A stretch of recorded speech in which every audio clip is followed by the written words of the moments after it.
उत्तर प्रदेश शासन में मंत्रिमंडल के मेरे सहयोगी, उत्तर प्रदेश के वित्त मंत्री श्री सुरेश कुमार खन्ना जी, उत्तर प्रदेश के औद्योगिक विकास के मंत्री श्री नंद गोपाल गुप्ता नंदी जी,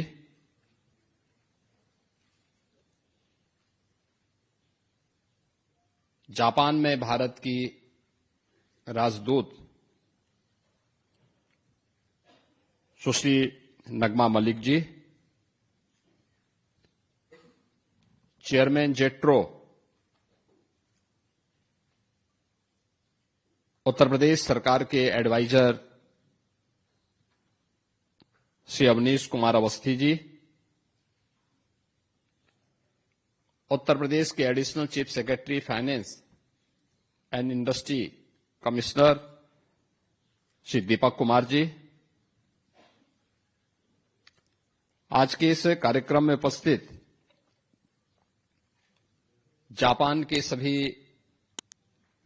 प्रमुख इंडस्ट्री लीडर्स, भारत और जापान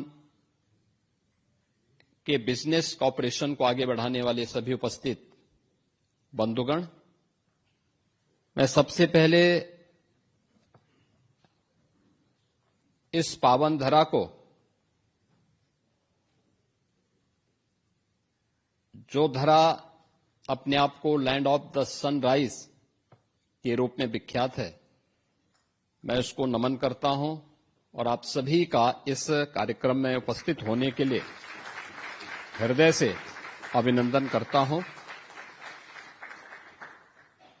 भारत और जापान का संबंध, यह संबंध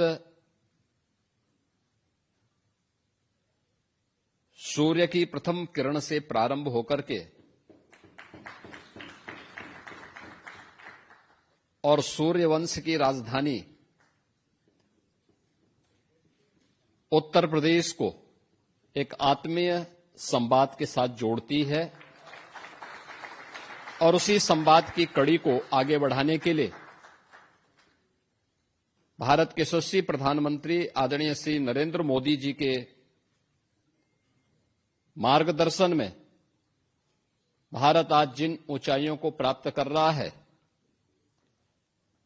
भारत और जापान के द्विपक्षीय संबंध और मजबूत हो सकें, बिजनेस रिलेशन हम सब के बीच में इस साझेदारी को और मजबूती के साथ आगे बढ़ा सकें, उसे मजबूती के साथ आगे बढ़ाने में भारत की आबादी के सबसे बड़े राज्य उत्तर प्रदेश की क्या भूमिका हो सकती है, उस भूमिका को आप सबके सम्मुख रखने के लिए मैं आज जापान की राजधानी टोक्यो में आप सबके साथ संवाद कर रहा हूं और मुझे प्रसन्नता है कि आप सब ने हमारे भारत की माननीय राजदूत और अन्य इंडस्ट्री लीडर्स के साथ इस कार्यक्रम में उनके आमंत्रण पर उपस्थित हुए हैं। मैं आप सबका इस अवसर पर उत्तर प्रदेश सरकार की ओर से हृदय से स्वागत करता हूं, अभिनंदन करता हूं।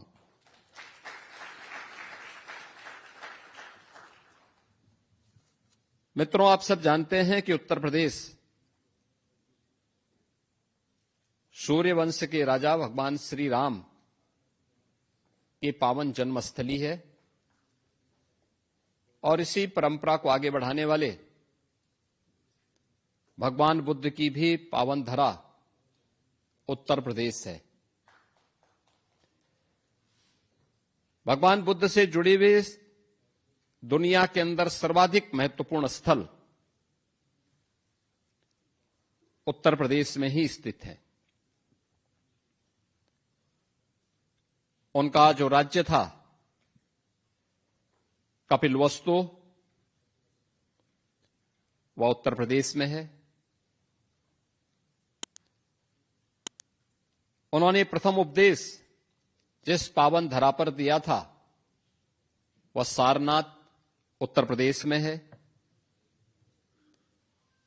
महात्मा बुद्ध ने सर्वाधिक चातुर्मास जिस धरती पर व्यतीत किए थे वह श्रावस्ती उत्तर प्रदेश में है।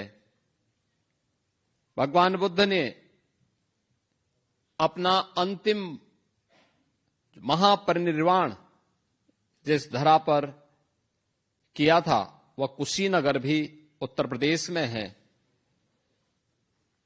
इसके अलावा कौशाम्बी, संकिसा और इस प्रकार के अनेक महत्वपूर्ण स्थल जो भगवान बुद्ध से जुड़े हुए हैं यह उत्तर प्रदेश में है।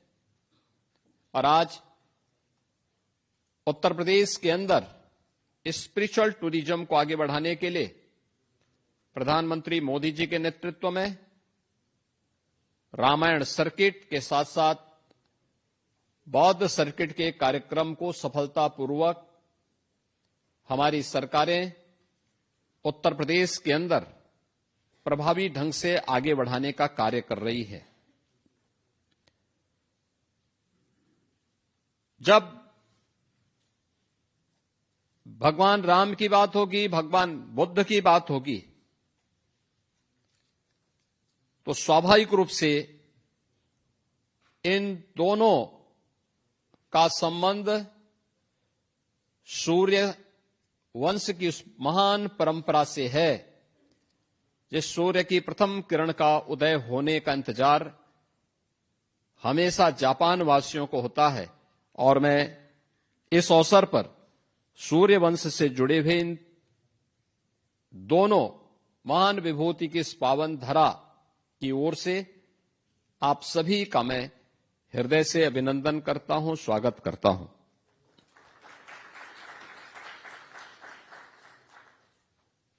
मुझे प्रसन्नता है कि भारत के यशस्वी प्रधानमंत्री श्री नरेंद्र मोदी जी की गत वर्ष की यात्रा के उपरांत भारत और जापान के बीच में अनेक मुद्दों पर एक दूसरे के सहयोग के कार्यक्रम आगे बढ़े हैं। और उत्तर प्रदेश की जब मैं बात करता हूं तो भारत की आबादी का सबसे बड़ा राज्य उत्तर प्रदेश है। भारत की आबादी का 25 करोड़ की आबादी अकेले उत्तर प्रदेश में निवास करती है। जितनी बड़ी आबादी है उतनी ही बड़ी चुनौतियां भी हैं, और जितनी बड़ी चुनौतियां हैं उतनी बड़ी संभावनाएं भी उत्तर प्रदेश के अंदर हम सबको देखने को मिलती है। और उन संभावनाओं को जमीनी धरातल पर उतारने का पिछले 9 वर्ष के अंदर हमें सौभाग्य प्राप्त हुआ है। आज उसका परिणाम हम सबके सामने है। पिछले 9 वर्ष में भारत के अंदर सबसे तेज गति से बढ़ने वाले राज्य के रूप में, आर्थिक रूप से आगे बढ़ने वाले राज्य के रूप में उत्तर प्रदेश ने अपने आप को स्थापित किया है।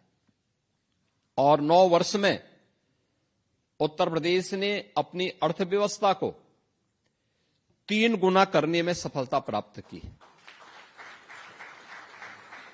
प्रति व्यक्ति आय को लगभग 3 गुना करने में सफलता प्राप्त की।